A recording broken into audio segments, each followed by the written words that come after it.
Sure.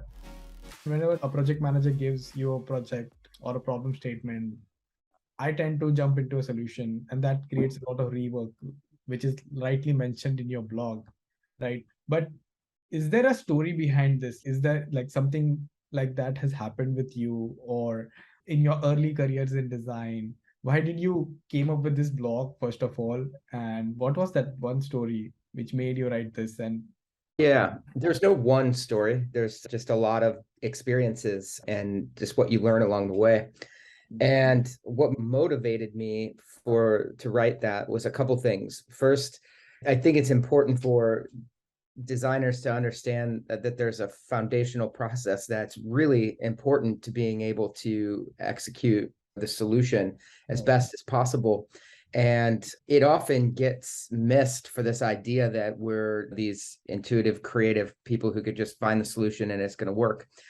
9 out of 10 times, it doesn't. But you have to be a real savant to make that stuff work. So when knowing that we're not all savants, we've got to lean back on processes. And the underlying structure of that article, and it needs to be revamped a little bit, was really trying to address how to design become more collaborative with their partners and then have more ownership.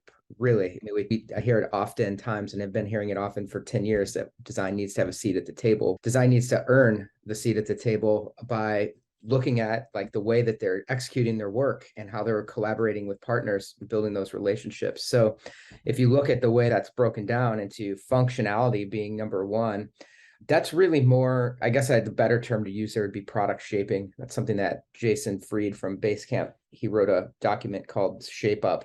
Chapter 2 in particular is what I like and I lean on, which is how do you come up with solutions with your team? So you said something in the beginning of your statement, which like, what do you do when a PM gives you a project? That right there is a red flag for me. Don't give me a project, work with me on a project. That, to me, that sounds like there's this, there can be, it gives the opportunity for sort of this ownership and extreme ownership situation, what I see in teams a lot, where product owns everything and design is a service. The first thing I do when I'm in an organization is to get very clear that design is not a service. We are partners. So we need to be up at that functionality stage. And what that functionality stage is really shaping what you're going to do. So you mentioned a problem statement.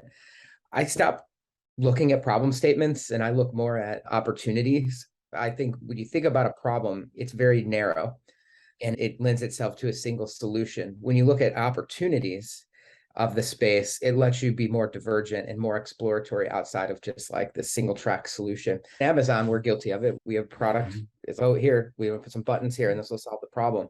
So not every place is perfect, but the more that we get in the habit of saying, all right, we are all owners of this at the beginning, and this functionality piece, this is going to be critical that we all contribute because all of our perspectives are valid. I will tell one small story here of why that's important and why I have that functionality piece there. There's a book I really like by Teresa Torres called Continuous Discovery Habits. It's like my new framework for any product work that we do. She was recommended to me by Marty Kagan, who is the Silicon Valley Product Group founder and wrote the books Inspired and Empowered. Anyway, he recommended this. The way I look at this book is like a how. Marty talks often in his books about the what and the why, and Teresa kind of does the how. But one story she tells in the book, which I think is really powerful and why it's important for this functionality piece and the shaping piece.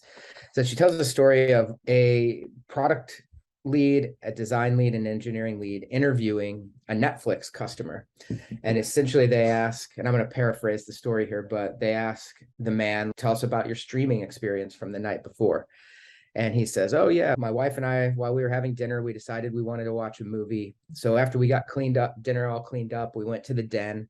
But our son was playing a video game. So we needed to wait for him to get to a good save spot. And while we did, we looked at the iPad and we scrolled through Netflix to see what we could find. And when we opened it up, it was all kids programming. And we thought, okay, we have 3 kids, so makes sense that there's kids programming there. But it was really hard to navigate towards the adult content. And it was really hard to find stuff that we might want to watch. My wife remembered the name of a movie. We typed it in, didn't come up. We put the actors in. We didn't have much luck with that. So ultimately, we abandoned it and went to YouTube.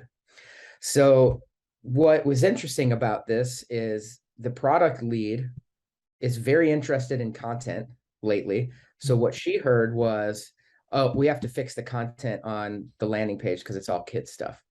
What the designer heard was, hey, it's really hard to use the search mechanism. It's hard to find the adult content. So I need to find a better user experience to get folks to the right content fast. And what the engineering lead heard was, I need to find a way to predict or know who's looking at the app when they open it up, as opposed to all these other. The truth of the matter, as she explains there, is all three of those solutions are correct. All three of those point at the problem the customer is having and that the user is having at that point. So when I say it's so important for design to be included up front, this is why, because we have a perspective, we're close to customers, we see things a little bit differently than product does, as does engineering. And if we're going to truly do a good solution and we're going to do it fast, where we're not doing rework all the time, we need to be involved up front and take that ownership. Yeah. Oh, great. So how do you do that? So does that mean that the project manager is someone who writes the right statement, like for all the team members to come together? Okay, all the different departments. How do you? Yeah, why can't everybody do that? Okay. Oh, okay. Yeah. So the way that I try to coach teams, it's not always successful, right? All this really is about the two fundamental things that make this work. There's no templates or questions or statements that make this work. There's two things: trust, and you get trust by relationship building. So relationship building and trust, those two things. If you have those, all this stuff is easy. When you have those two things, strong relationships and trust, you automatically get these things organically, because the team will ask each other for that help. They'll feel confident in being vulnerable and saying, I don't know. And that's the most important thing, is to be able to say you don't know, be the idiot in the room. If you get 3 team leads that are all willing to be vulnerable and say, I don't know, then they're all going to be working together from the outset. Meaning the minute that a leading indicator pops up from a business analyst or customer insights comes in with a qualitative leading indicator, everybody is all hands on deck. What do we think? What do we hypothesize here? Let's collaborate on the statement together. Let's identify this through workshopping sessions of what we think the problem really is here. And if we're doing that together, we create the space for each other. So that means encouraging engineers and encouraging product to pick up a pencil and paper and sketch ideas out. Because that's the other fundamental piece to make this work, is people have to stop writing so many documents and communicating via just text and communicate with imagery. Because we tend to agree on words, but the ideas and philosophies behind some of those words sometimes are not equal. So meaning, if I were to ask you to draw an onboarding flow for me for a financial tracking app, or we both said, hey, we need onboarding for this. And we're like, yes, let's march forward with this project. I guarantee you we'd come to week 2 when we start actually looking at things and we'd be like, wait a minute, that's not onboarding. And you'd say, no, yours isn't onboarding. Mine's onboarding, yours isn't. Now, we both agreed to the term that we need this thing, but until we start visually seeing stuff, then we have no idea whether we're aligned or not. So I think right at that beginning phase, when you're looking at problem statements, we should be on a whiteboard, or we should be I use the iPad with Procreate and my pencil, like sketching these thoughts out that we're having so that we get rapid alignment. And of course, just think about what that does for an engineer early in the conversation. Instead of jumping in and writing these tech specs, they're able to look at something and say, oh, yeah, okay, with this content, we're going to need to touch this database. We're going to need to pull data from here. We're going to need to parse it. We're going to need to do X, Y, and Z. 45 seconds into your first session around a product statement, you can have engineers already thinking about the size and the scope. That's 45 seconds into it, right? Instead of 45 days into it. So this is why these sort of things up front are so critical. And then the final piece of it is, when I join teams, I think of everybody as a designer. Design is just a plan to solve a problem. A plan to solve a problem is a solution, and a solution has a purpose. So when I walk into any organization, whether it's Amazon or Rakuten or Trunk Club or whatever it is, I look at this entire organization are all people making plans to solve problems, which means they're all designers in some form or fashion. So I walk into an organization and think, oh, hey, I have 180 designers here at my, that I get to lead and guide. And that's really important. If you want to be trusted on the product side or the engineering side, you have to trust those folks on the design side and bring them along on the journey. So really it's all about partnerships and collaboration and relationships. See, I think this is something, this is why we started Daily Design Stories, because nobody teaches these things in the university. Like we have been given this big document to write research papers on and make it like document everything what we were writing, reflect on our learnings and everything. And they're all pushing us to write a problem statement, how might be statements and stuff like that. But what you said right now makes a lot of sense, because recently what happened in our team in Daily Design Stories was that we wanted to create a trailer video for us, and there were notes and everything given in words, but how I perceived it and how the video editor and the designer team they perceived it was completely different. And when the video came out, it was not something which I expected. It was completely different. So it was a communication mismatch.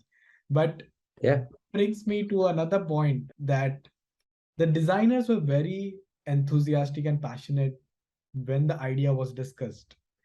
And when they directly got the final product in front of me and I didn't like it, or there was not something which I expected, I gave a lot of insight on that. But then they lost their interest. So what you also said, something like designers being emotionally attached to their solutions and something, and they should be more attached to the problems and not the solution. But then after that, it was like after giving so much feedback, they started losing a little bit of interest, right? The energy was getting a little low and I can feel it. And now I had to, as a head of design or as a senior designer, how would you advise me, like how do I get my design team to maintain that energy but still do the same work which is expected? Yeah. Yeah, that's a tough one because it's not the project that's causing the problem. It's something else. So in the case that you just mentioned, being demotivated, there's a million different reasons that could happen, but I hypothesize that when the designer is not included up front in the discovery piece of what it is we should do, and they're just being asked to execute something, they execute it, fall in love with it, and then told, no, this doesn't work.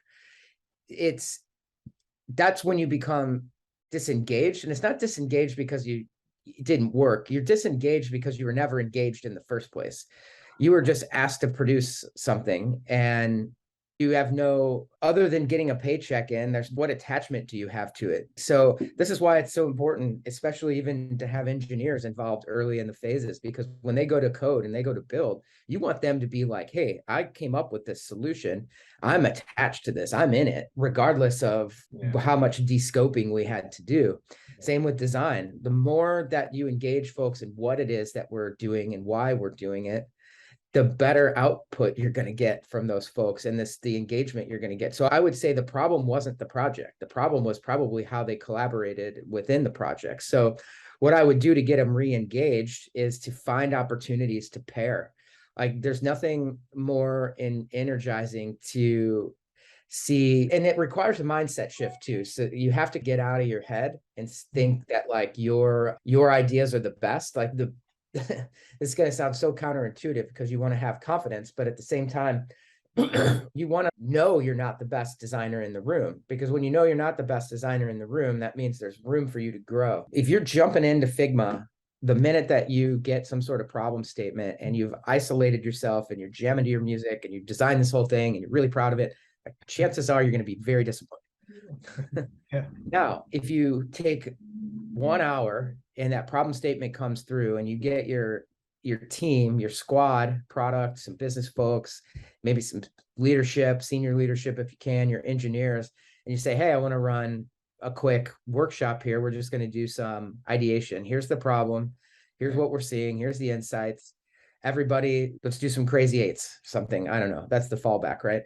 But it doesn't matter. But getting everybody going at that point, and then once you get to a space where you can combine some of those ideas together, you get on the whiteboard to or whatever tool you're using remotely, and you push it a little bit. Now there's no possible way that you're going to lose out that engagement piece because you're told something's wrong, because you all came up with it together. So you're going to get to the implementation phase or the IXD phase where you're doing prototyping and stuff, and you may have to change some components.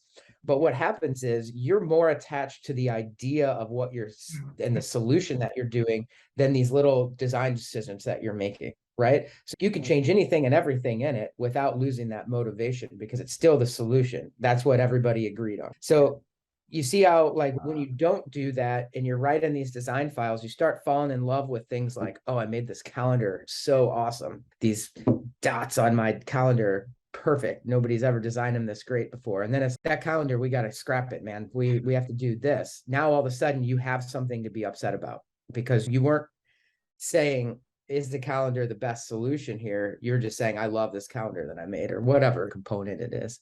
So that's how you get out of those phases. It's like, you got to have everybody in love with the solutions that they're, the problem and the solution that they're coming up with together. And then whatever you'll even release designs that are really shitty. You'll be surprised at how well crappy designs perform sometimes, as long as it's solving the problem in the right way. So you can be confident by the metrics and the conversions that you make happen, as opposed to, did my design make it to the top of Dribble or something like that? What does that mean? Nothing. Next week somebody else is at the top. So it's be more focused on how you're solving the problems as opposed to how beautiful everything is as well.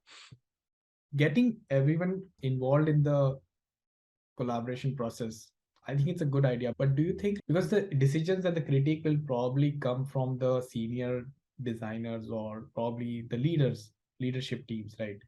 And getting them engaged or getting their time to get involved in small things, is that possible? Like, does that happen in a bigger organization like Amazon or something like that? I can speak to Amazon. Like, we have 16 leadership principles, and some of those principles are like bias for action. We expect, let's just put it this way. We have levels, right, within the organization. We expect the level below to be performing at the level above. Okay. So if I have an L5 designer, the expectation is that designer is performing their job at an L6 level. And what that means, and it's very different, we encourage people to come up with ideas. We don't think that it should be relegated to just senior leadership or product managers or whatever. Anybody and everybody can come to the table with an idea, as long as they write the document up of the supporting why they think this is a good idea. So it's not just every day you can come in and throw something on the wall. You can, but really what folks want to see is, okay, why are you looking at this? What do you think the opportunity space is? What data do you have to inform this? And why should we spend some time on it? And we had somebody come to the table last week, an engineer, who was like, hey, we want to increase the radius of something. Can we do that? Here's the reasons why. Here's the metrics and numbers. And everybody's, yeah, this is a no-brainer. Go do it. So I say that as the example because leadership should be getting out of the way. If you're in an organization, and I was just in an organization where leadership is pulling all the levers, and from one week to the next, they're deciding what you're going to work on, you're going to have a lot of unhappy people and a product that just gets stale, which the last company I worked for, the product was stale. It hasn't done anything new in 10 years. And I think that's a direct correlation to the way that the leadership in that company is, oh, we know everything and we're going to tell you what to do. Oh, hey, by the way, we have to shift gears because there's an opportunity over here because we saw one metric click up by 1%. So we better drop everything we're doing over there and come over here. That's not great leadership. What you want is leaders you want to work for places where leaders get out of the way. If one of my designers comes in and I'm like, yo, it looks like you're having a problem here. And they're like, nope, here's what's going on. I'm like, all right, I'm going to get out of your way and let you go handle this. I don't need, you have all the authority to make a decision here. If you get stuck, you can escalate it to me, but otherwise make the decisions. I have to, that goes back to what I said before, trust and relationship building. Now, if all these folks are working together in a group, product engineers, designers, and everybody else involved in the squad, I'm no way going to trump anything that they're making. This, they're the most informed. They're the smartest about the vertical that they're in and the space that they're in. Why should I be telling them what to do? They should be telling me what they're going to do. And I'll say, yeah, that fits the strategy. Great. Or no, that doesn't fit the strategy. Look over here. Otherwise, I'm not going to tell them what to do, or nobody should be telling them what to do. Okay. What did Steve Jobs say? Didn't he say we hire smart people so they tell us what to do, not so we tell them what to do? Yeah. Like, That's an interesting one. But so recently what happened in my university was we were asked to do kind of a project, and there was a critique session in front of the entire class. Now, if I take the finished product and when I presented that thing, then my classmates, they were little hesitant on giving me a full critique, or because it was a finished product, probably they thought, okay, he has worked so much on that product, he has put so much effort and time. I did not get that feedback I could have got. On the other hand, someone who has just like made some wireframes or something very basic, like low fidelity, he presented his presentation and he got more feedback because people were like open. Okay, they know that, okay, this is not the final one. Now I can be more free in giving him whatever feedback I want to give him.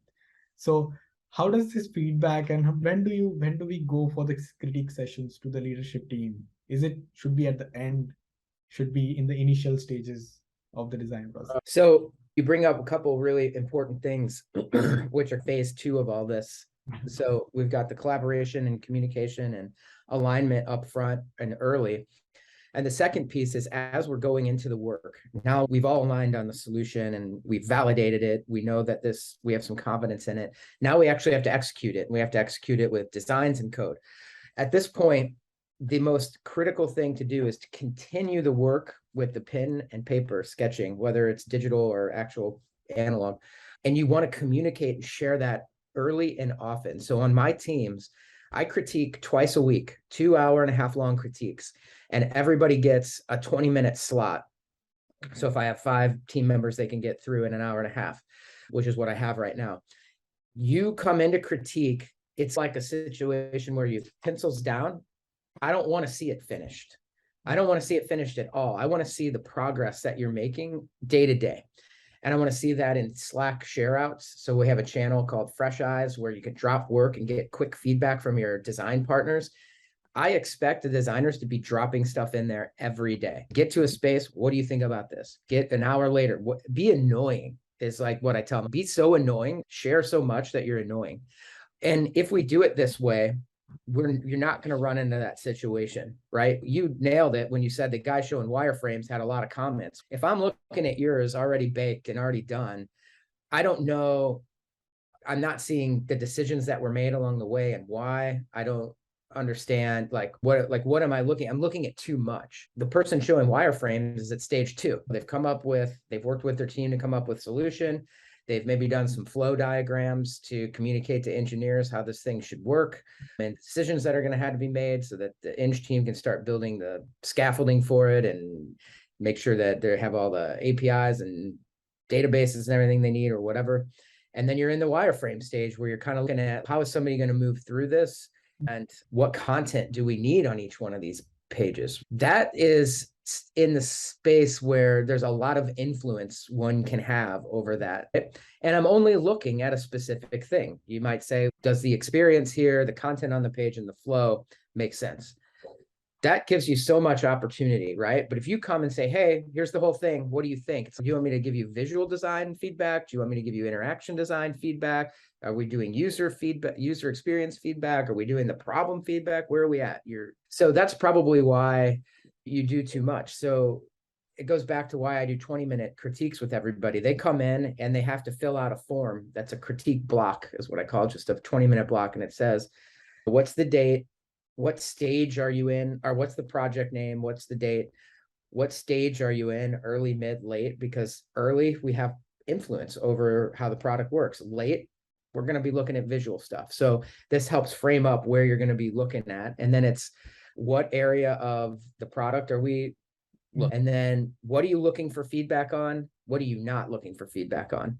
So someone may say, I am not at the phase where I want to see visual design feedback. Right now, I'm looking for interaction feedback on the calendar component on this particular space. Now we know we can spend 20 minutes talking about that calendar component.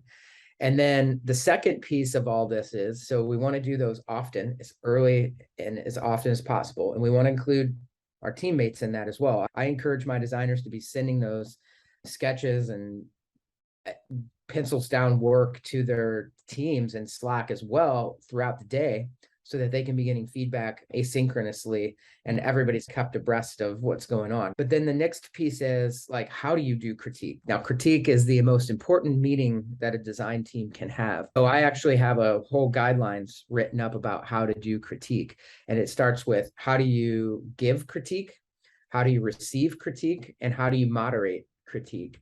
And the designers are all, and product and engineers, anybody participating is required to read the document, to understand like that we do not just do open-ended feedback. We do structured feedback where it's posed as a question. First and foremost, we say, what's working? What did you do well? And then areas in the design specifically are asked with questions. Why did you approach it this way? Have you thought about X, Y, and Z? Did you explore this? That way we can take good notes, and then we can walk away and say, okay, we have these action items that we're going to go do. And then the next piece of it is with this is that you come back that next critique session and you show that you explored the things that your peers suggested or asked questions about, because if we're going to get the full effects and what's the word I'm looking for? I can't think of the word I'm looking for, but if we want to get the results out of critique that we want, you have to come back and show that the people participate, that you valued the input that the people that participated with you gave you. So if you were to come into critique with me all the time and always say, hey, have you thought about this? Have you explored this? This could be a really cool opportunity for you. And then the next critique I came in, I didn't take any of your feedback. You would stop giving feedback after a while, because you're like, what's the point in me giving feedback? This guy's never going to do anything with it. So it's important as designers that we explore those things that our peers give us, and that'll start to build that trust and that relationship as well. It starts to solve some of those other potential problems. It's interesting. Thank you for that. So one question I also always ask anyone who is into research and design research kind of space is like, how much research is enough research? Like, where do you stop and start taking actions on it? Where do you start doing things and not just get into yeah. That's a very waterfall to it. And I think that's the way a lot of people do it. They think that you get to the end of research and then you're ready to go. But the fact of the matter is, the truth is that research should be happening every day. The book I recommended earlier, Continuous Discovery Habits, talks about how to set up your organization to be able to hear and talk to your customers every day. So one suggestion she gives that I like is that if you have a customer service team that's intaking phone calls from customers who are users who are having problems with things, basically you set aside a block of time every day, say 9 a.m. to 11 a.m., you block your calendar, and you allow that space for the customer service rep to ask the customer or the user, hey, would you like to talk to one of our product team members? $20, 20 minutes. Yeah, sure, no problem. You're catching them at a moment where they're having a problem and they're upset with what's happening within the product, and you're offering them some money to talk to somebody who can actually solve their problem for them. So they're bound to say yes a majority of the time. And then the customer service rep can schedule those on your calendar for you. Now, this should be design, product, engineers, business, anybody, everybody in your organization should have 1 to 2 hour block on their calendar every day where they are talking directly with the customer. This is continuous discovery. Now, what you're doing with this is you're asking those customers, like maybe they came in from a particular grievance, fine, but you have a set of questions that you're looking to solve or looking at an opportunity space, right? Or a problem to solve, which you can ask those questions then. Now, if the data, because you're starting to get mass amounts of data in because you've got your entire team talking to somebody every day, I know that's not always plausible, so you have to be flexible with it, but that's the ideal.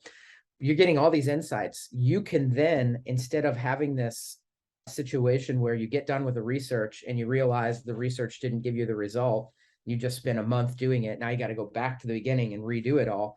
You can just pivot when you're doing it this way, right? So let's say you start to get feedback from customers, the insights are starting to push one direction that you weren't expecting. Instead of having to go back to the beginning of a study, the next day you just pivot your questions, and everybody pivots the questions to follow where the customer is going. So therefore, you're always in research and you're always getting these inputs that is affecting the thing that you're doing at that moment. So you never have to do these handoffs and wait for things, right? You should be doing everything agile. But I'm curious to know, like when the customer success team, they divert the calls to or schedule the call, do they know that, okay, this particular team is working on this particular feature and the user has the problem with this, so let me schedule a call with this person? No, they don't know who you are. They just know that they're talking to someone from the product organization for $20. And you frame it up. I think it's important to say at first, I heard you had some problems. Were the customer service handle your questions effectively? If not, you should probably address it if you can to some degree, but then you can jump into one or two questions. And the idea isn't that you need to spend an hour with everybody, like literally 20 minutes. You can get so much information just by asking a question or two and letting a customer talk or a user talk.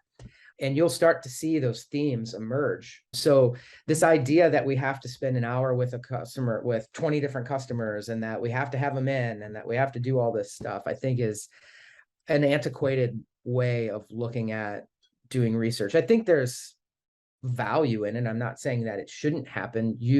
But those kind of longer studies should be more insights, in my opinion, or how are we getting leading indicators? So you could go out and say, let's run a survey and talk to 20 of our users to see if there's interest in us looking at this area. But when you start to do the design and execute the solutions, you're going to want to be in a rapid feedback loop. But for example, I'm working on, let's say, Amazon's cart page, but the problem with the user is facing is maybe on the home page. So he's probably telling me about the home page, but as a designer, as the product team, should I interview and understand the problems of the home page, and I divert those information to person who is working on the home page in the backend? That's how it works, or how do I? Because it's something which I'm not working on probably as a designer. Yeah, no, I see what you're saying. And like I said, you're just getting an opportunity to talk to a customer and they're getting $20. So like I said, you have 20 minutes with them or whatever, 15, 20 minutes.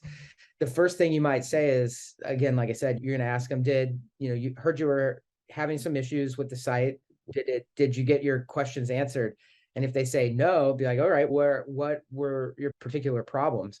And as long as it was something like, they're not saying, I need you to give me a refund or something like that. But you say the experience problems that you were having, what were some of those? And they may say, oh, I was trying to use the search bar on the homepage and it kept doing X, Y, and Z.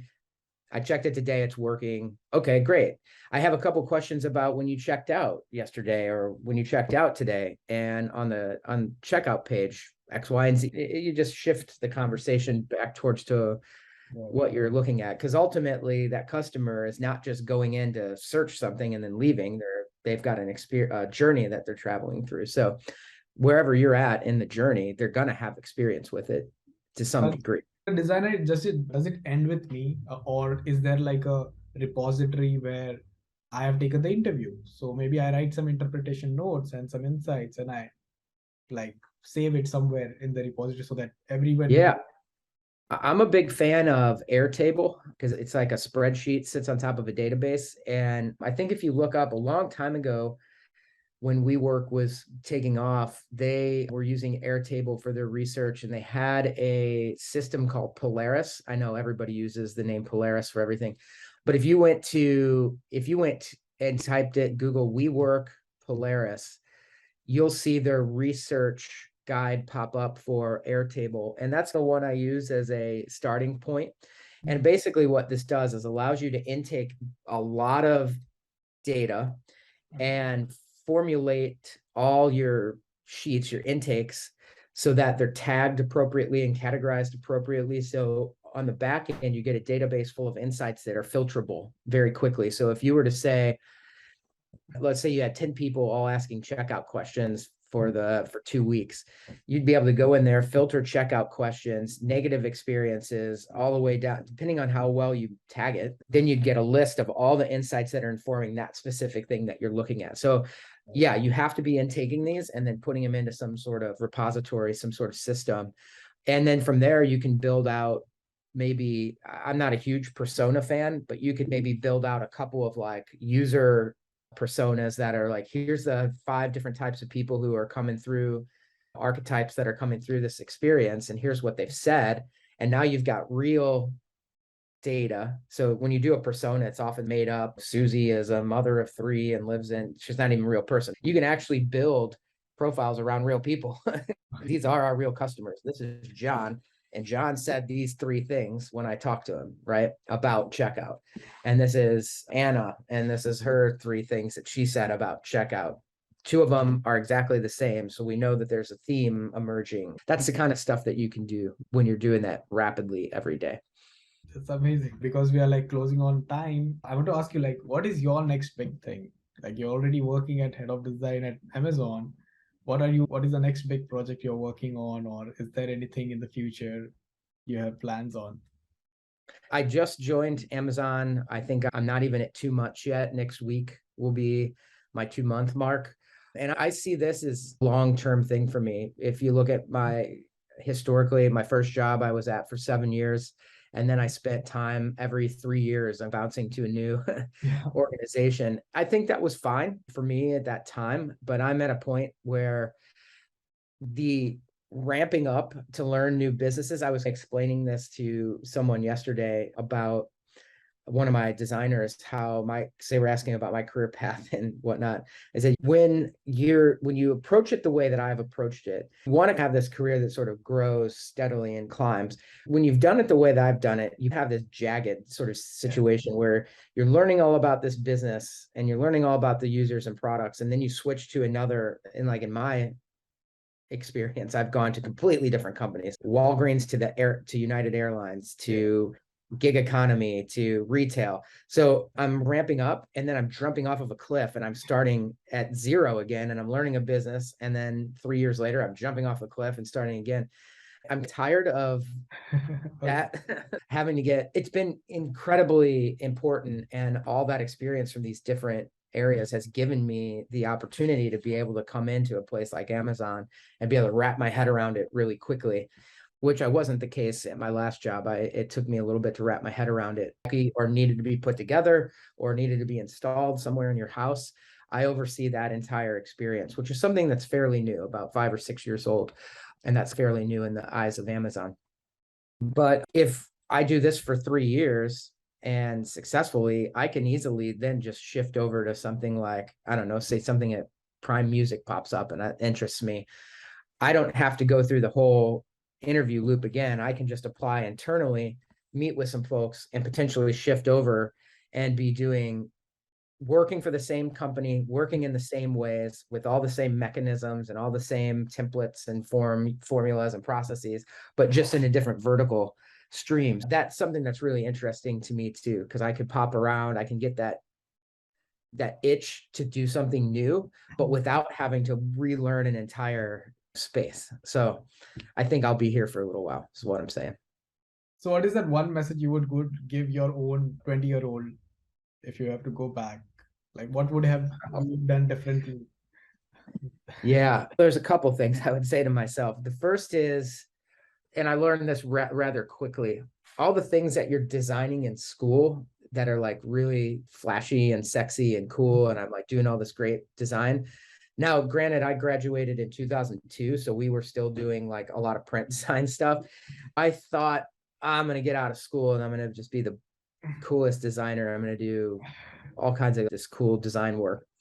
And what you find out really quickly is your main responsibility is communicating information. Now, whether that be through some sort of print media or whether you're doing it in an app experience, you are just conveying information to folks.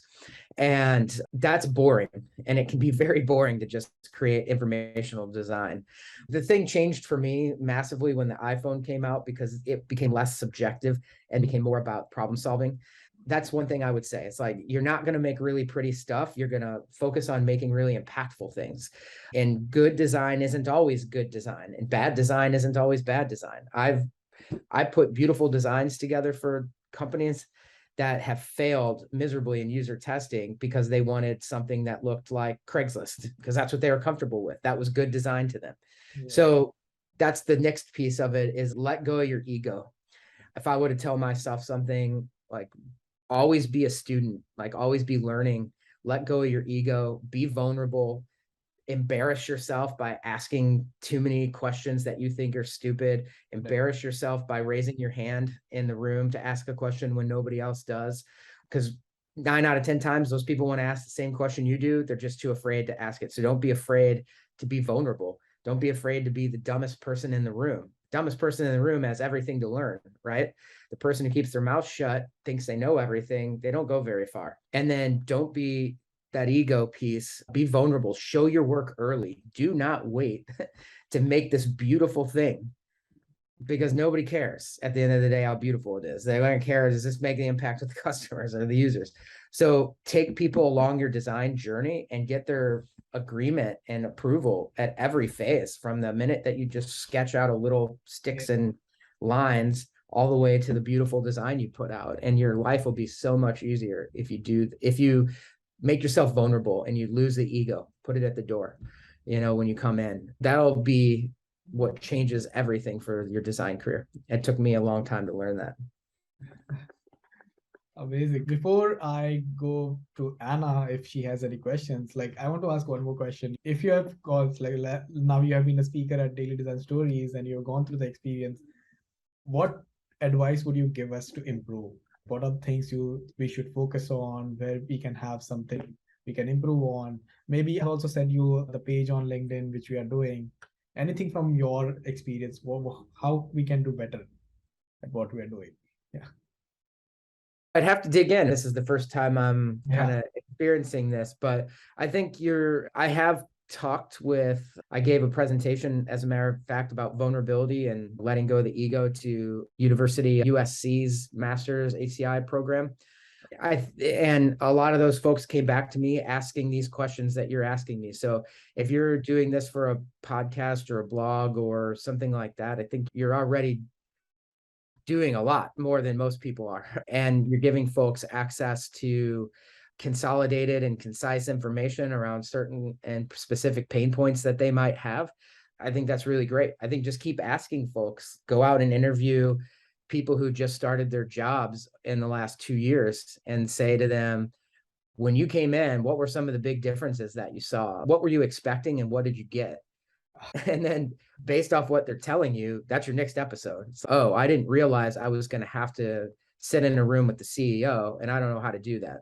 Like, what do I have to say? Or I just got at a startup and they want me to do research, product work, design work, and they want me to do some light engineering. And I didn't know this. Now I have to go do X, Y, and Z. Like, I don't know how to handle that. And then you talk to a senior leader about how would you instruct this person. So find out what their pain points are in that first 1 to 2 years, or 1 to 5 years, really, and do your episodes around that. Oh, that's an amazing idea. Thank you so much. Anna, do you have any questions? Hi, it was amazing. It was amazing actually to hear you speak about all these things. And the questions also were like really good. Good job, Tejas, on that. So I have a couple of questions. You said that a designer needs to basically earn the seat at the table, right?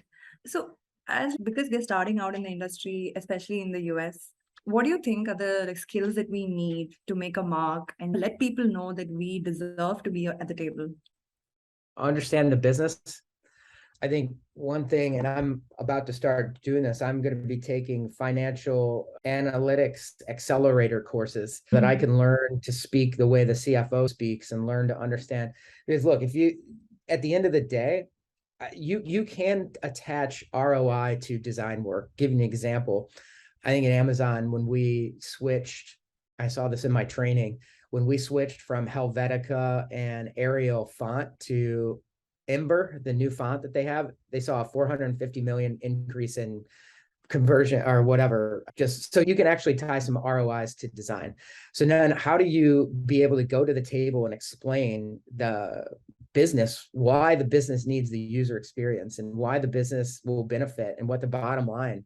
And you can do that. You can say, here's how much a UX designer costs, here's how much an engineer costs, here's what we're spending on research, here's what we expect as a result. So one of the things I have my designers do is fill out, as I said, collaboratively, fill out the opportunity evaluation. This is kind of the work that we're going to do that leads into the BRD, but they should be as responsible for putting metrics in there as a product is, or at least, if nothing else, talking deeply about those metrics. You walk into a room and you sit down as a designer and the business analyst is there or your CFO is there, and they start talking numbers, and you're able to say, yeah, if we pull this, increase this by 5%, we're going to see a $5 million revenue increase over the next 8 months. They're going to be like, okay, so this person understands the business. We're going to value them because now they can tie what we're doing together with the customer. And then that's how you've earned that seat. It's not super easy, and it's not something that we're taught in these programs. I think if I were running a design program somewhere, business analytics and e-com would be like required. Like there would be no separate schools there. I'd merge them both together. So that's one way. You're not going to get it by coming in and saying, I'm a great designer and I understand customers. You talked about basically the change of font, right? Yeah. How there was actually an increase in ROI based on that. But how do you, prove that? Did you do a research by parallelly with your researcher and the strategist and something, or like, how did you do it? How would you do about it? Amazon did that, but any company that's really, they need to be, and Amazon is set up really well. I think if you think probably Facebook, probably Google and all those folks are set up as equally well, to where if we make a change, we see here's what the results were prior to making the change, and we flip the switch on Ember at this point, and this is the result that happened afterwards. And it's just a simple subtraction. We made this much before and we made this much after we released. Here's the revenue increase. It's more complex than that, but to at least get your mind around it and get going, simple is always the best. I was just talking with my manager who has been at Amazon for 12 years. He was responsible for Alexa and all this stuff. Incredibly smart guy. And we were talking about this exact thing. And it was around, I can't remember the specifics, and I probably couldn't talk to specifics anyway.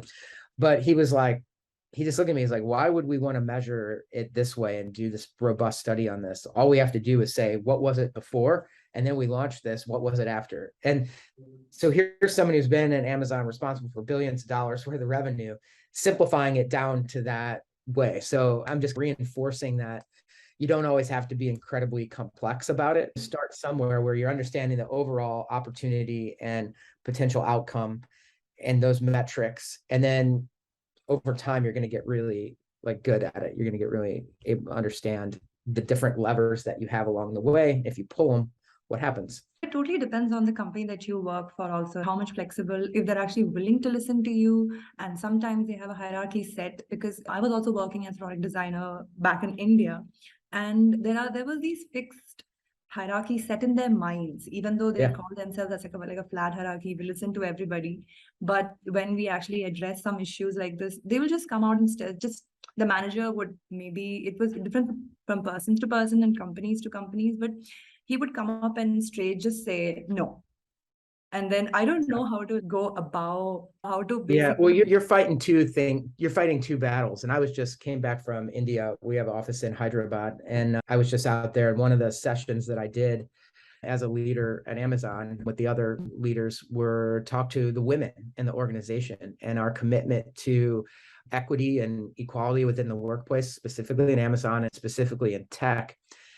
And I think India is an interesting example. And forgive me, I love India and I love all my peers and partners there.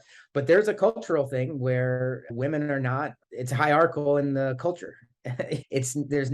So you're trying to fight a cultural battle in two fronts. One in an office. I think that one's a little bit longer of a battle, because but I do believe it starts in the workplace. I think companies like Amazon and the Googles and all these American companies who go into those areas and set up equality within their workplaces, and they hire equitably and they give promotions equitably and they give Mhm. pay equitably. It starts to change the narrative, but I don't think we can expect companies like Amazon to go in and completely change a country and the way that they've operated. Shit, we have our own problems here.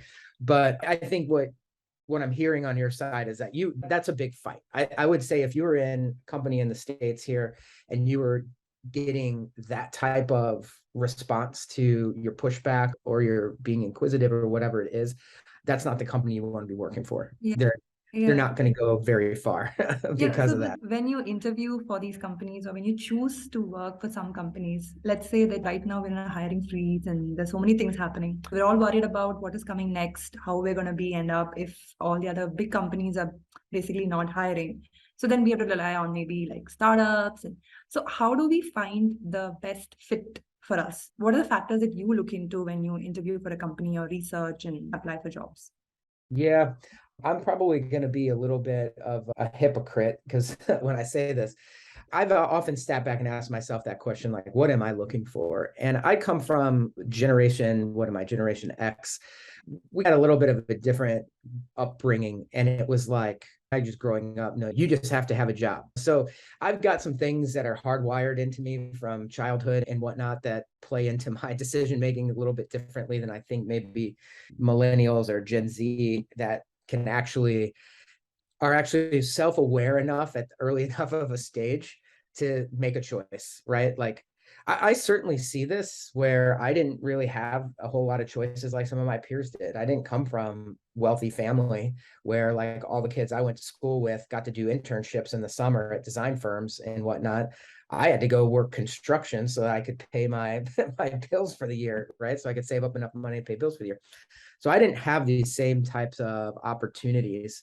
I didn't have the choice, basically. So when the first job popped around for me, I was smartmoney.com and Smart Money Magazine. So I was doing some print and digital work. I had to take that job because there were no other jobs available, right? And I'm glad I did. It worked out for me. I do think things happen the way that they're supposed to happen because I learned a lot about product development and which you wouldn't normally think in a publishing organization, but it was half owned by Hearst and half owned by Dow Jones. And they basically used us as a testing ground for a bunch of stuff. We were doing design on Palm Pilots. We were doing digital papers and things like that. Things that I should have been doing if I lived in California, I was able to do in New York, which is unheard of, really. And so for me, again, and then it was the next job was less of a choice. It was 2011. I joined Walgreens to be on their mobile team. I had taken a year off and I was looking for so I was just making these decisions. I'm like, okay, like this is available and it pays me what I need to survive. So that's my perspective, and it's unfortunate. I would love to be able to sit there and be really choosy about what it is that I do. I think some people are afforded that opportunity. Now, the next piece I'll say is that you have to recognize when you're in an interview that you're interviewing them just as much as they're interviewing you, right? You should go in there with expectations. When you go in to interview with Amazon, they have role expectations laid out. Here's what we expect you to do. Here's who you would report to. Here's what you're going to get paid. Here's your benefits.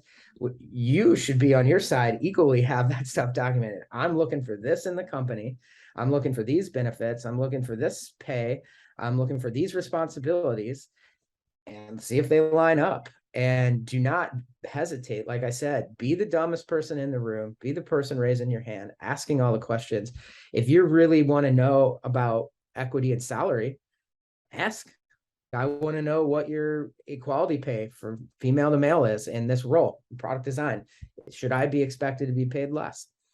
And if they don't want to answer that question, that's a flag to you, right? Maybe it doesn't mean don't take the job, but it just means you might not have the equitable situation you're looking for. Ask how many females they interviewed for the role versus male. They should be transparent with you with that. When I was in the hiring loop, my manager at that talk in India that we had with that team, I swear he was talking about my role. He goes, I had to hire for a role recently, and I interviewed twice as many females as I did males because I was trying to make my organization equitable and equal. Is that ultimately, like, the talent and what I was looking for, we went with a male, which I think was me. The fact that at least he was open with we interview twice as many females. Like they should be willing to say, we're going to do all these things in a way in which we're going to try to create equity, if that's what you're looking for, right? If you're looking for something else, like more ownership, ask about that. How much ownership does design have? If you are find people in the company, go into LinkedIn and okay, who else is at Amazon on this team? Hey, how is Brian? Is he full of shit? Or how are the rest of how are the benefits? How are the equity? He said everything's equitable. I think it's responsible of you to talk to people who work there. You're going to get a mix. Hopefully you find the people who are like honest about it and not disgruntled for some shape or form. You're always going to have some people that are upset about whatever. But if you talk to enough people, you'll get the truth about how things are. I think Amazon's a great example where a lot of people have this idea that it's some terrible place to work because a couple people said it was. But I've known plenty of people who worked for Amazon before I joined. And when I talk to them, they're like, no, it's bullshit. It's great to work there. And so far, it's been great. And all the things that they've said about how terrible it is wrong. Anyway, I don't know where I was going with that.